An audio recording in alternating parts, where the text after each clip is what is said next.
Oui, le gras, c'est calorique. C'est d'ailleurs la chose la plus calorique qu'on a autour de nous. Là où 1 gramme de protéines et de sucre nous apporte 4 calories, là où 1 gramme d'alcool nous apporte 7 calories, 1 gramme de gras nous en apporte 9. Donc vous qui voulez peut-être perdre du poids, vous vous dites je vais baisser mes calories, comme le gras est très calorique, je diminue le gras.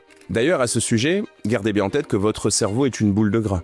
Je vous parle aussi de cellules très souvent sur cette chaîne, ça veut dire toutes les briques microscopiques qui composent notre corps, et bien le bord de ces briques, c'est du gras. Quand votre corps fabrique des hormones dont on parle depuis le début de cette vidéo, les hormones doivent passer la membrane de la cellule, la paroi de la cellule, sa bordure si vous préférez, et ça encore une fois, c'est du gras qui entre en action. Donc si on veut que tout ça se passe bien, il faut que vous ayez du gras de qualité. Vous avez peut-être déjà entendu parler de ce qu'on appelle le bon cholestérol ou encore les oméga 3, voire les oméga 9. On a aussi d'ailleurs dans le gras, pas que du gras. Il y a des vitamines qui s'y cachent, des vitamines très intéressantes pour votre santé, telles que la vitamine D par exemple.